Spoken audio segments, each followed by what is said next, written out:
안녕하십니까. 독서하는 마라토너 박종필입니다. 자, 오늘은 미국의 역대 대통령 중에 35대 대통령 존 F 케네디, 36대 대통령 린든 존슨, 37대 대통령 리처드 닉슨 대통령에 관하여 말씀드리겠습니다. 자, 어제에 이어서 오늘 또 제가 퇴근 후 집에서 촬영을 하고 있습니다. 제가 유튜브를 시작한 게 2020년 4월 15일 국회의원 총선거가 있었던 날 다음 날인 2020년 4월 16일에 시작을 했으니까 이제 유튜브를 시작한 지 3년 3개월 정도 됐습니다. 그 기간 동안 영상을 한 900개 정도 파일을 업로드를 했는데요. 평균적으로 1.5일에 하나꼴씩 올린 셈입니다. 앞으로 1년 이내에 1000개를 채울 수 있을 것 같습니다. 자, 오늘은 미국의 역대 대통령 중에 35대 대통령 존 F 케네디, 36대 대통령 린든 존슨, 37대 대통령 리처드 닉슨 대통령에 관하여 말씀드리겠습니다. 자, 존 F 케네디 대통령은 미국의 역대 대통령 중에 최연소 당선된 대통령입니다. 1917년생이니까 1960년에 당선될 당시 만 43세의 나이로 당선이 됐습니다. 미국의 역대 대통령 중에 최연소 당선 대통령입니다. 그 승계 대통령 중에 최연소는 1901년에 25대 대통령 윌리엄 맥킨리 대통령이 암살됨에 따라 부통령이었던 시어도어 루즈벨트가 대통령직을 승계를 했는데요. 그래서 제26대 대통령 시어도어 루즈벨트가 되는데요. 그분은 승계 대통령, 즉 대통령의 유고에 따라 부통령 지위에서 대통령직을 승계한 승계 대통령 최연소는 42세에 승계한 시어도어 루즈벨트인데요. 반면에 당선된 대통령 중에 최연소 당선된 대통령은 1960년에 만 43세의 나이로 제35대 미국 대통령에 당선된 존 F 케네디입니다. 자, 그리고 존 F 케네디는 테쿰스의 저주의 7번째 희생자가 됩니다. 테쿰스의 저주의 개념에 관하여는 제가 최근에 여러 차례 말씀드렸습니다.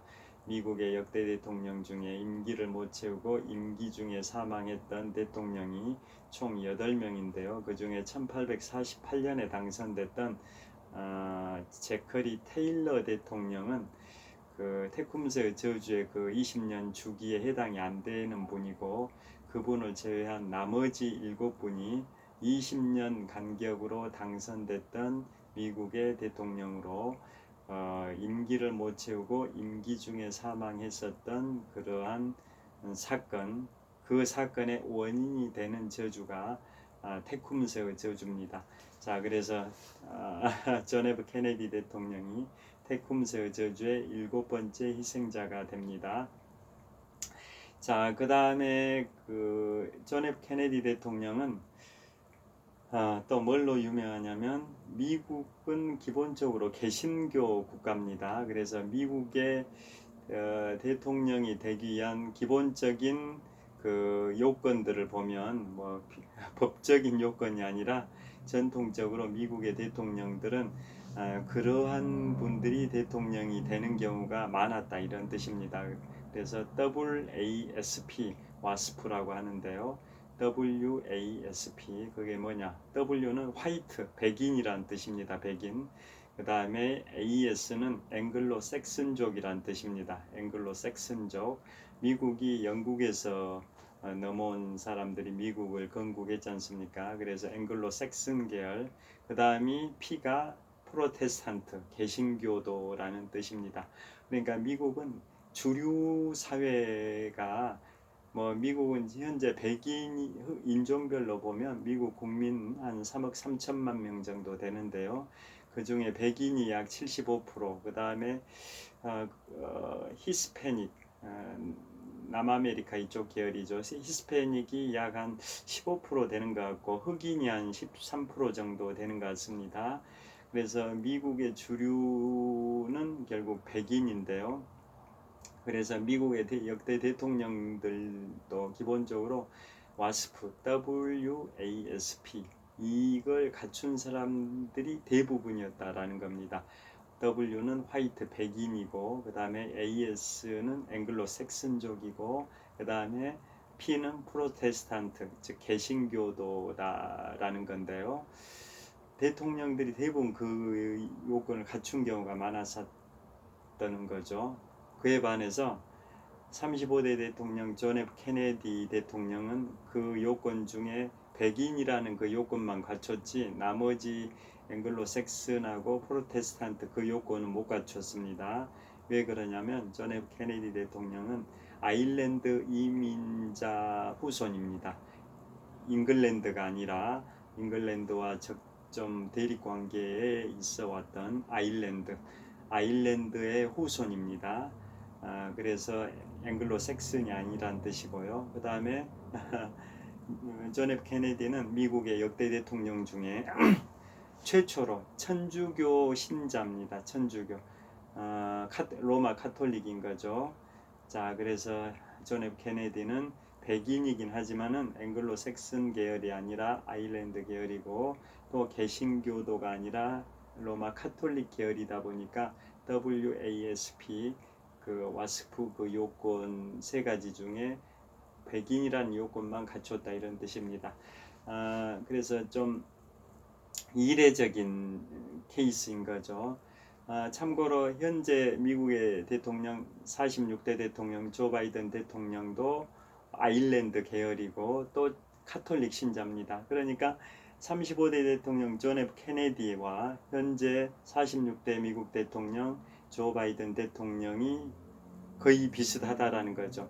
백인이라는 공통점, 그 다음에 아일랜드 계열이라는 공통점, 로마 카톨릭이라는 공통점. 자, 그래서 미국의 역대 대통령 중에 아일랜드 계열이 몇 분 있긴 합니다. 그런데 미국의 역대 대통령 중에 로마 카톨릭, 즉 개신교도가 아니라 로마 카톨릭 신자인 분은 존 F 케네디와 조 바이든 대통령 이 두 분뿐입니다. 여하튼 존 F 케네디 대통령은 미국의 역대 대통령 중에 최연소 43세에 당선이 됐던 대통령이고 이분을 한마디로 말씀을 드리면은 업적보다는 이미지가 강하게 남은 동화의 주인공 같은 존재다라고 평가를 받습니다. 그래서 이분은 기본적으로 이제 가족 관계를 좀 말씀을 드리면 출신주는 매사추세츠주 출신이고 하버드 대학교를 나왔습니다. 아버지도 하버드 대학을 나오고 형도 하버드 대학을 나오고 동생도 하버드 대학을 나오고 그러니까 존 F 케네디 대통령 집안은 세계 최고의 대학인 1636년에 개교한 우리나라로 치면 병자호란이 일어났던 1636년에 개교를 한 세계 최고의 대학인 하버드를 나왔었습니다. 가족 상당수가. 자, 그리고 아버지는 이제 이름이 조지프 패트릭 케네디입니다. 그래서 그 아버지는 과거에 32대 대통령 플랭클린 루즈벨트 대통령 시절에 영국 주재 미국 대사를 지낼 정도로 굉장히 다방면에 정치 활동도 했었었고 사업으로도 크게 성공을 했었습니다. 그래서 미국이 금주법이 시행됐던 시절이 1919년부터 1933년까지 미국에는 금주법이라는 게 있었습니다. 1919년부터 1933년까지니까 약 14년 동안 금주법이 있었는데요. 그 금주법이 시행되던 그 14년 동안은 술을 제조해서도 안 되고 운반을 해서도 안 되고 술을 판매해서도 안 되고 술을 구매해서도 안 되고 술과 관련된 일체의 행위가 다 금지된 게 바로 금주법 시절입니다. 그 시절에 존 F 케네디 대통령의 아버지인 조지 F 패트릭 케네디는 그 금주법 시절에 술을 캐나다 국경 쪽에서 밀수를 했다라는 설들이 굉장히 많은데, 정확하게 그런 이제 그런 소문들, 그러한 것들이 좀 소문이 있었는데 그게 정확하게 확인되지는 않았었습니다. 여하튼 존 F 케네디 대통령의 아버지인 조지 F 패트릭 케네디는 다양한 사업을 했었습니다. 나중에 32대 대통령 프랭클린 루즈벨트 대통령 시절에 영국 주재 미국 대사를 했을 뿐만 아니라 여러 사업을 하면서 또 술을 수입할 수 있는 독점 수입권도 확보를 할 정도로 굉장히 사업 수완도 있었고, 그것을 통해서 많은 수익을 창출하고 부동산에도 투자했고 다양한 사업에 투자를 해가지고 엄청난 돈을 축적을 했습니다. 그래서 아들들 중에 한 명은 꼭 대통령을 만들어야겠다라는 그러한 마음을 굳게 먹었었습니다.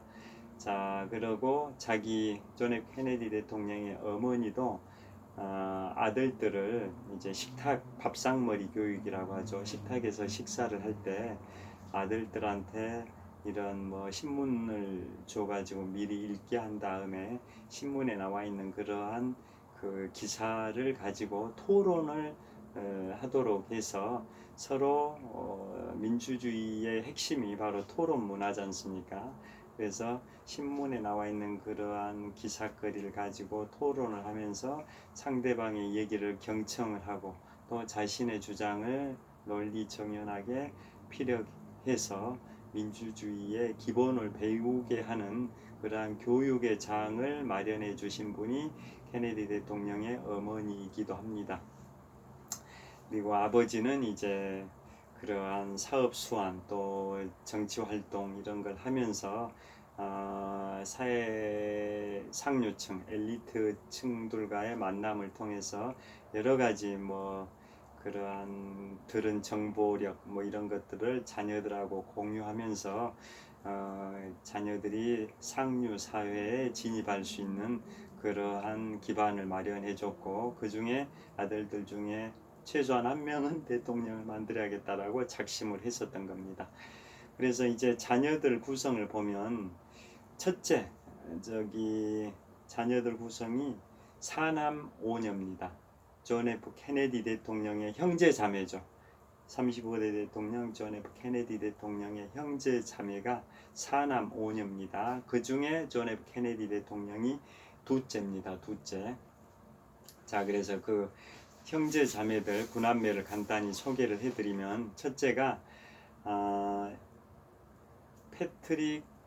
조지 F 패트릭 케네디 주니어입니다. 다른 말로 조지 F 패트릭 케네디 2세라고 하기도 합니다. 즉 아버지 이름에다가 끝에다가 주니어를 붙일 수도 있고 또는 2세를 붙일 수도 있습니다. 아버지 이름이 조지 F 패트릭 케네디다 보니까 첫째 아들인 장남이죠. 장남의 이름은 아버지 이름하고 거의 다 똑같은데 마지막에만 주니어 또는 2세를 붙인 겁니다. 그래서 장남의 이름은 조지 F 패트릭 케네디 2세 또는 조지 F 패트릭 케네디 주니어입니다. 이 장남은 존 F 케네디보다 2살이 많습니다. 1915년생인데요. 여기는 제2차 세계대전 당시에 유럽 전선에 해군 조종사로 참전을 합니다. 그래서 어떤 일이 있었냐면 아버지가 그 장남한테 기대를 거는 게 컸었습니다. 장남이 차남인 존 F 케네디보다 훨씬 더 능력이 출중했었기 때문에 장남한테 기대를 걸고 장남이 대통령이 되기를 기대를 하고 있었는데요. 불행하게도 사고를 당합니다. 자, 2차 세계대전 유럽 전선의 해군 조종사로 장남이 참전을 하는데요. 노르망디 상륙작전이 1944년 6월 6일에 있었고, 인류 최대 규모의 상륙작전인 노르망디 상륙작전에서 성공을 하고 그로부터 약 2달 반 후인 1944년 8월 25일에 프랑스의 수도 파리를 수복을 합니다. 그 전에 4년 3개월 전에 즉 1940년 6월 14일이 독일의 히틀러에 의해서 프랑스의 파리가 점령이 되고 그로부터 약 4년 3개월 동안 독일의 점령하에 들어갔는데요. 노르망디 상륙작전에서 성공했고 그로부터 2달 반쯤 후인 1944년 8월 25일에 프랑스의 파리를 수복을 했다라는 뜻입니다. 4년 3개월 동안에 독일 점령하에서 해방이 됐다라는 뜻입니다. 그런데 프랑스 파리가 수복되기 13일 전 어떤 일이 있었냐? 즉 1944년 8월 12일에 그 존 F 케네디의 형, 그러니까 그 집안의 장남이죠. 장남이 2차 세계대전 유럽 전선의 해군 조종사로 참전해서 1944년 8월 12일에 이른바 아프로디테 작전에 참여를 합니다. 그게 뭐냐면 노르망디 상륙작전에는 성공했지만 프랑스 파리를 아직 수복을 못한 상황, 수복하기 13일 전입니다. 8월 12일 아프로디테 작전에 참여를 하는데 그게 뭐냐면은 영국에서 출격한 연합국의 폭격기들이 프랑스 파리를 수복하기 위해서 프랑스 지역을 점령하고 있었던 독일군들에 대해서 폭격을 하는 그러한 업무를 수행을 합니다. 작전을 수행을 하게 되는 겁니다. 그래서 그 폭격기 조종사로 그 존 F 케네디의 형이 참전을 하는 겁니다. 조지프 패트릭 케네디 주니어가 참전을 합니다. 존 F 케네디보다 2살이 많습니다.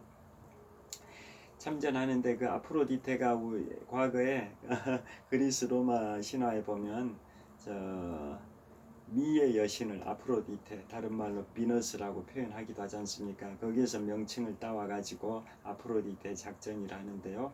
그 폭격기에다 폭약을 한 10톤 정도 폭약을 싣고 영국에서 프랑스 쪽으로 출격을 합니다.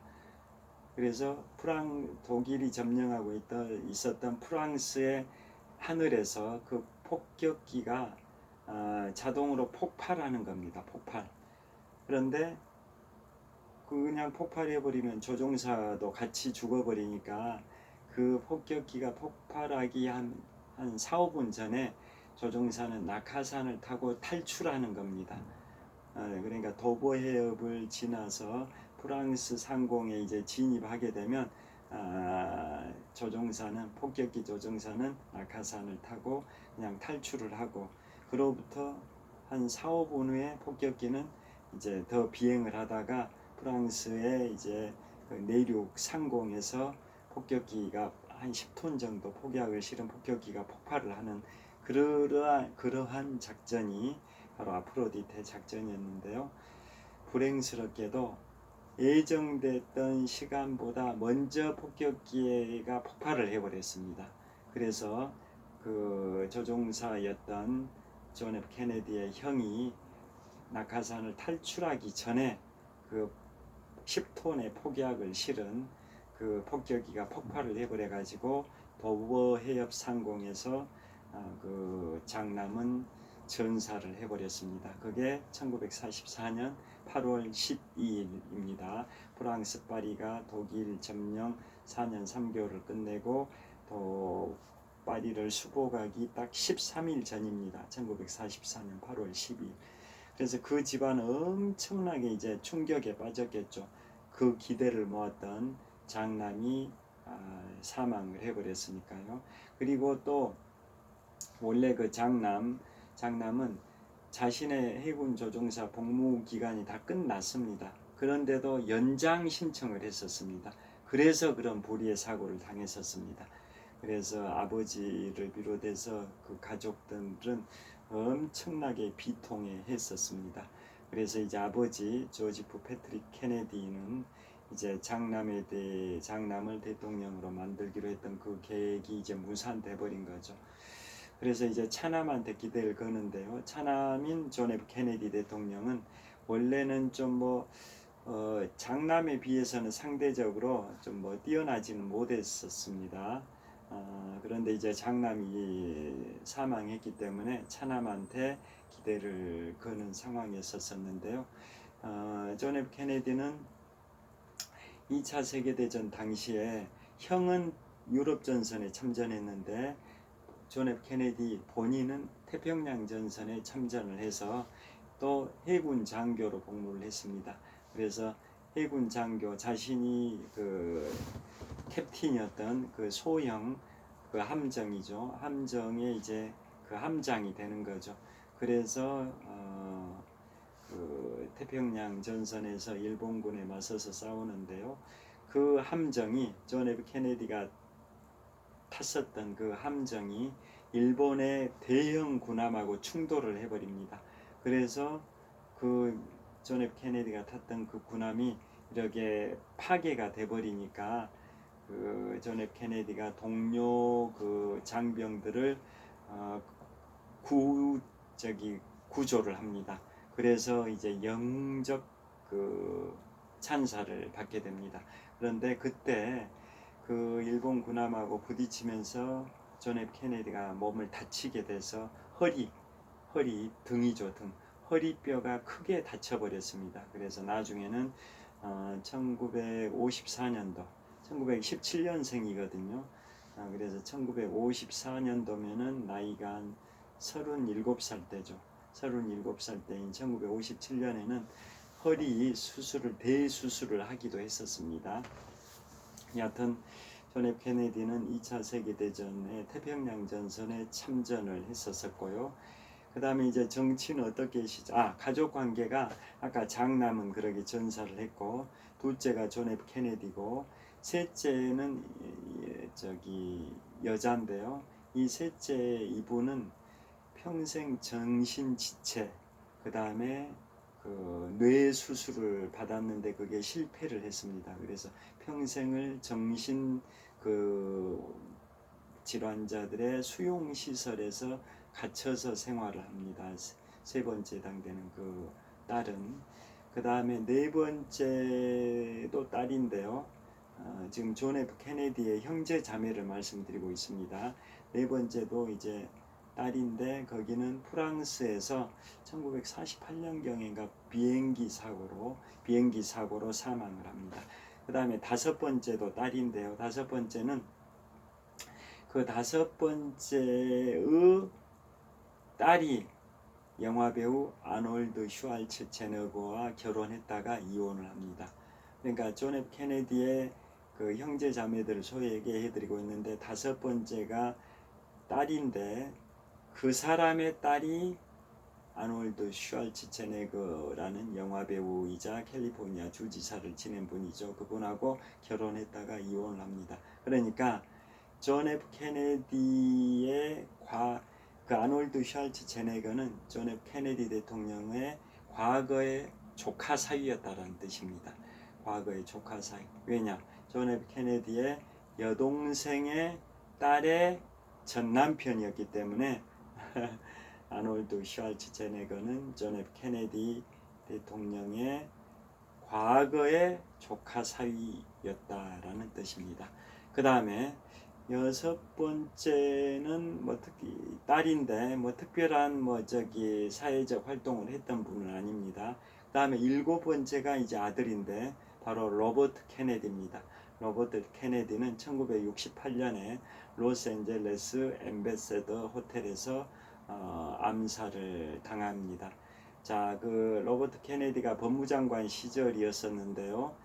그 로버트 케네디가 이스라엘을 지지하는 발언을 하니까 그거에 대해서 분노했던 이스라엘과 적대적 관계에 있었던 요르단 이민자, 요르단 출신인데 미국으로 이민 와서 살고 있는 요르단 이민자 출신이 이스라엘을 지지하는 발언을 한 로버트 케네디 법무장관을 암살을 해버립니다. 그게 1968년입니다. 그래서 로버트 케네디가 일곱 번째고요. 여덟 번째는 또 딸인데 그 딸은 여덟 번째 그분은 제42대 대통령 빌 클린턴 대통령 정부 시절에 아일랜드 대사를 지냈던 분입니다. 그리고 마지막 9번째가 바로 에드워드 케네디입니다. 에드워드 케네디는 연방 상원 의원을 했었고 2009년도에 무슨 암으로인가 사망을 하셨는데요. 그래서 그 존 F 케네디 대통령의 아버지인 조지프 패트릭 케네디 입장에서는 첫째 아들이 2차 세계대전 유럽 전선에서 사망하고 그 다음에 둘째 아들은 대통령이 됐는데 임기 시작하고 2년 10개월 만에 1963년 11월 22일 텍사스주 댈러스에서 오스왈드라는 암살범에 의해서 암살되고 그 다음에 그로부터 또 5년 후인 1968년에는 7번째 해당되는 아들 그 로버트 케네디 법무장관이 또 로스앤젤레스 엠베서더 호텔에서 암살을 당하게 되고 그 다음에 마지막 9번째가 바로 에드워드 케네디라는 아들인데 여기는 이제 연방 상원 의원을 하고 있었는데요.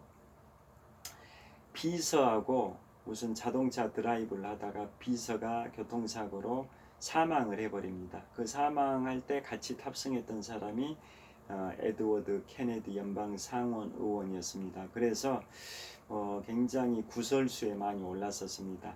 같이 드라이브를 하다가 비서가 사망을 해버리니까 같이 동승했던 에드워드 케네디 연방 상원 의원은 굉장히 구설수에 올라가지고 더 이상 연방 상원 의원에서 더 성장할 수도 있었었는데도 그런 구설수 또 안 좋은 뭐 그렇고 그런 사이 아니냐 저기 또 뭐 일부러 그 죽여버린 거 아니냐 뭐 이런 오해를 살 수도 있었고 여러 가지 그런 일종의 그게 스캔들이 돼가지고 연방 상원 의원에서 더 이상 성장하지 못하고 멈춰버린 거고 2009년도에 사망을 하신 분이 9번째 해당되는 에드워드 케네디입니다.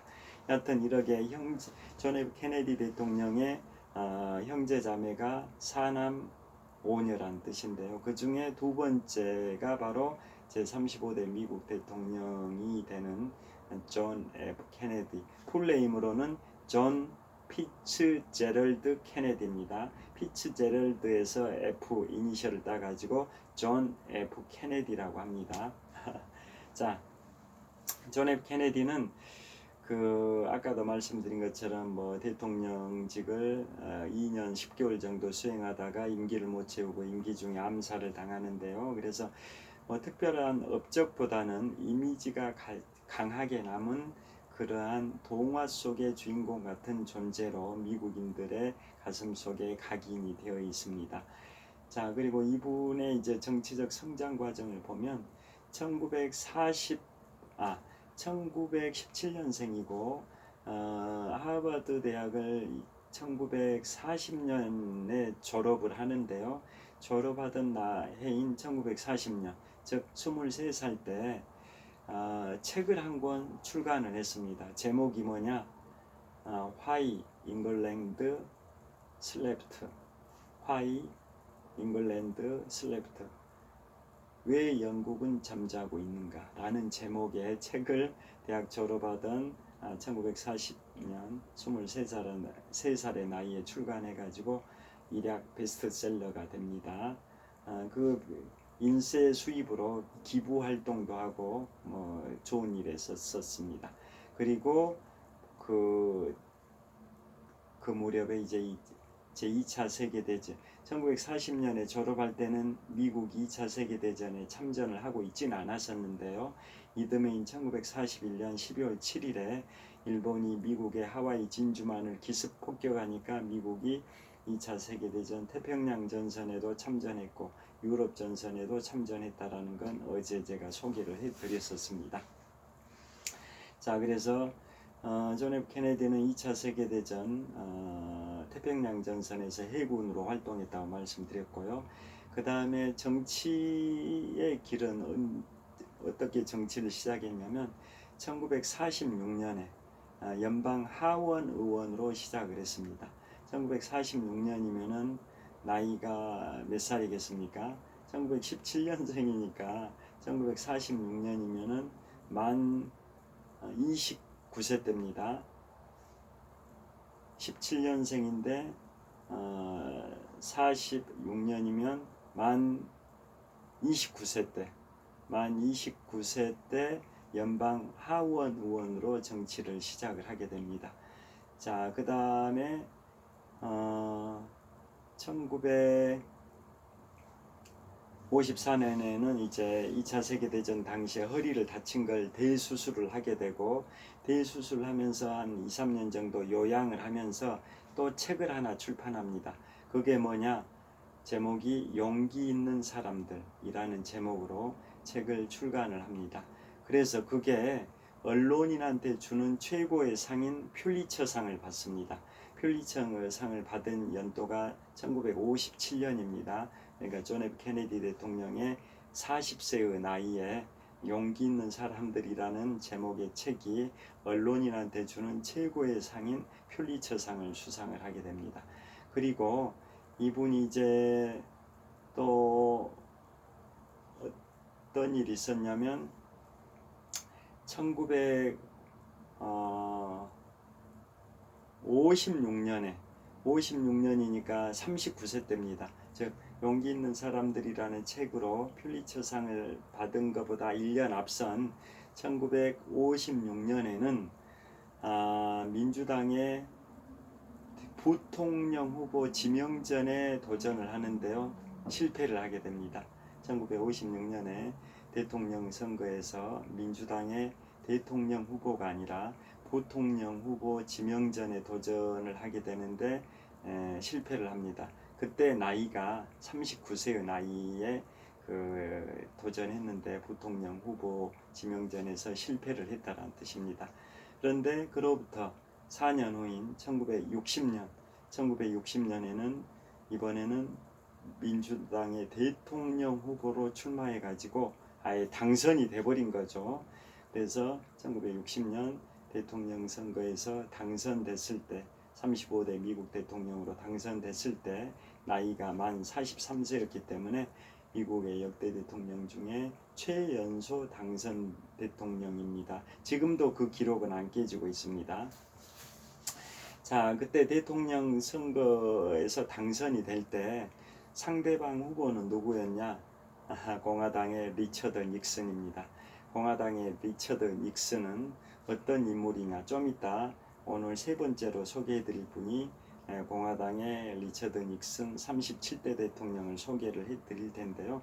그분은 어떤 분이냐면 1953년 초부터 1961년 초까지 공화당의 부통령이었었습니다. 부통령. 즉 1953년 초부터 1961년 초까지 8년 동안 공화당으로 미국의 34대 대통령을 했던 분이 어제 소개해드린 2차 세계대전 유럽 전선의 총사령관 출신인 드와이트 아이젠하워 대통령인데요.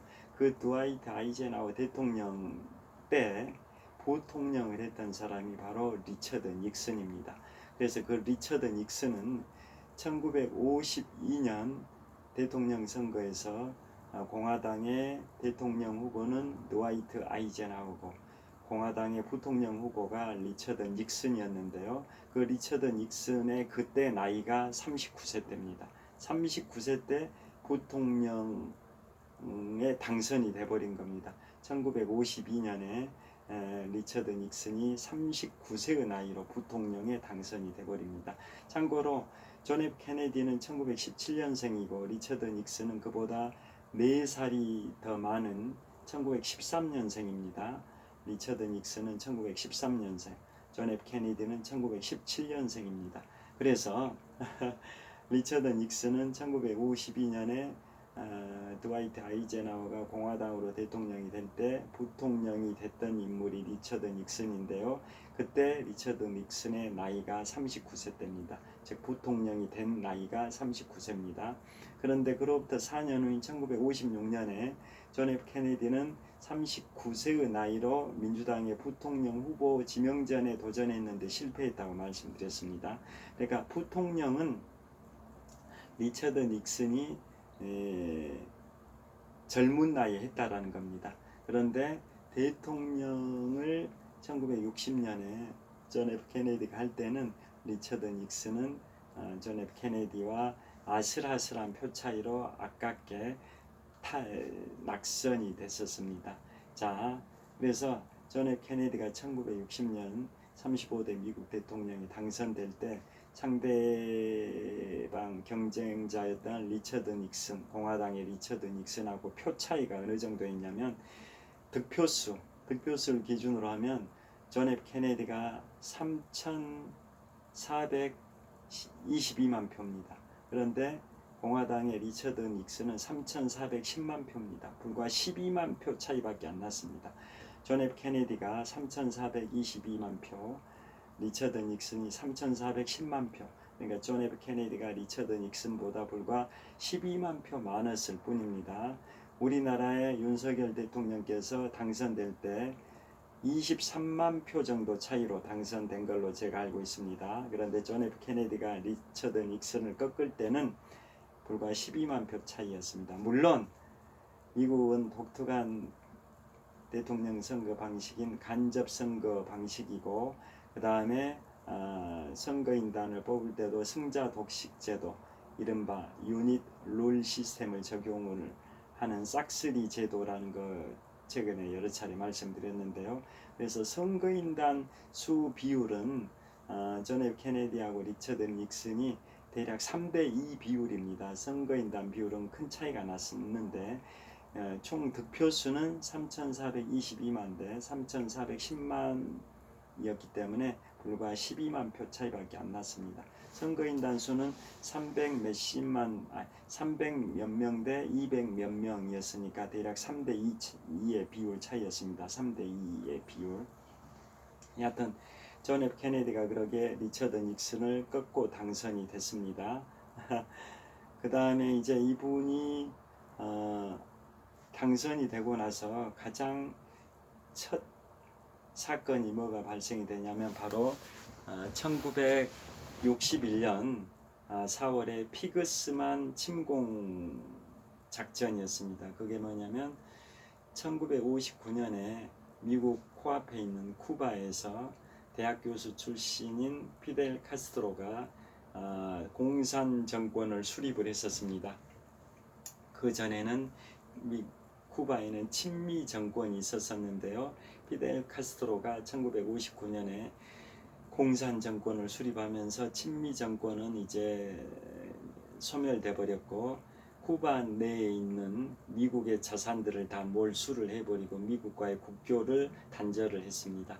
그러니까 그 당시에 대통령이었던 34대 대통령 드와이트 아이젠하워가 쿠바의 정권을 무너뜨려야겠다라고 중앙정보부 주도하에, 즉 CIA 주도하에 면밀히 쿠바 공격 계획을 세웠는데 드와이트 아이젠하워 34대 대통령 당시에는 실행을 못하고 후임자인 존 F 케네디 35대 대통령 시절에 실행을 합니다. 그게 바로 피그스만 침공 작전인데요. 존 F 케네디가 1961년 1월 20일에 취임하고 그로부터 불과 석 달 만인 1961년 4월에 그 작전이 실행이 됩니다. 그게 뭐냐면 쿠바의 공산정권이 수립이 되니까 쿠바에 있던 수많은 사람들이 미국으로 이제 망명을 해왔습니다. 그 망명자들 중에서 1,500명이 쿠바로 다시 들어가서 피델 카스트로의 공산정권을 붕괴시키겠다라는 작전을 짜게 되는 거고, 그걸 미국의 중앙정보부 CIA에서 지원을 하게 됩니다. 그래서 이제 실행을 하게 되는데요. 그 결론은 다 실패로 끝나버립니다.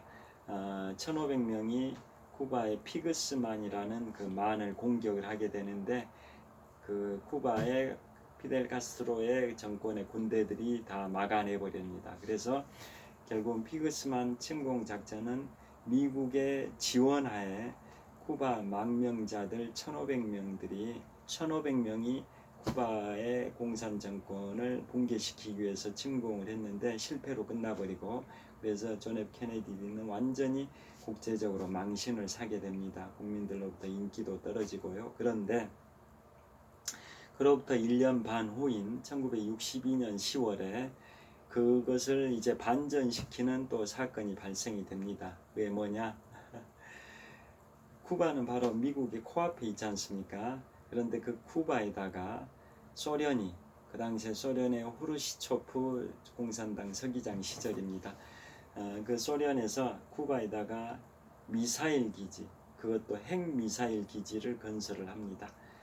미국 바로 코앞에 있는 쿠바에다가 미국을 겨냥해 가지고 핵미사일 기지를 건설하려고 하니까 존 F 케네디 대통령이 쿠바의 해상을 다 봉쇄를 해버립니다. 그래서 쿠바 해안으로 진입하려는 모든 선박에 대해서 검문을 해가지고 미사일 기지 건설과 관련된 물자들이 수송 중인지를 다 확인하겠다, 뭐 그런 취지입니다. 그래서 그 결론은 35대 미국 대통령 존 F 케네디와 소련의 후르시초프 공산당 서기장 간에 수십 통의 서신 교환을 합니다. 그래서 서로 이제 뭐 양보해라 뭐 이런 식으로 교환하다가 서신 교환 끝에 결국은 최종 승자는 존 F 케네디입니다. 그래서 소련의 후르시초프 공산당 서기장은 미국이 쿠바를 공격하지 않는다라는 다짐을 받고 쿠바에 건설 중이었던 핵 미사일 기지를 다 그 장비들을 다 철거해가지고 철수를 시킵니다. 그래서 결국은 케네디가 승리를 하게 된 겁니다. 그보다 1년 반 전에 피그스만 공격은 실패가 돼가지고 존 F 케네디 입장에서는 망신을 사게 됐는데, 그에 반해서 1962년 10월에 그 핵전쟁 위기, 즉 제3차 세계대전까지 갈 수도 있었던 핵전쟁 일촉즉발의 위기 사건은 존 F 케네디가 승리를 했다라는 겁니다. 그래서 국민들의 인기가 다시 올라갑니다. 그런데 그로부터 1년 1개월 후인 1963년 11월 22일에 존 F 케네디가 텍사스주 댈러스에서 오스왈드의 총탄을 맞고 암살을 당하게 됩니다. 그래서 대통령 임기를 약 2년 10개월 정도 수행한 상황에서 사망을 해버리는 불상사가 발생이 됩니다. 자, 그래서 존 F 케네디 이분은 이제 아까도 말씀드린 것처럼 한마디로 표현을 하면은 특별한 업적보다는 강한 이미지가 강하게 남은 동화의 주인공 같은 존재가 바로 존 F 케네디다. 왜 그러냐면 43세의 최연소 당선 대통령이고, 그 다음에 제클린 여사라는 정말 미모의 여성과 결혼을 하고, 그것도 존 F 케네디보다 12살 연하의 여성인 제클린과 결혼을 합니다. 자, 그 다음에 정말 케네디 가문은 정말 빵빵한 가문이고, 그래서 그 존 F 케네디 대통령의 그 업적을 기리기 위해서 존 F 케네디 대통령의 모교인 하버드 대학에는 케네디 스쿨이라고 있다라는 거 아실 겁니다. 일종의 행정학교 비슷하죠. 미국 북동부 지역의 명문 8개 사립고를 미국 북동부 지역의 명문 8개 사립대를 아이비 리그라고 하는데요. 그 중에 펜실베니아 대학의 경영대학원 MBA 과정, 거기를 와튼 스쿨이라고 하지 않습니까? 그렇듯이 하버드 대학에는 케네디 스쿨이라는 일종의 최고의 행정가들을 양성하는 정책 과정이죠.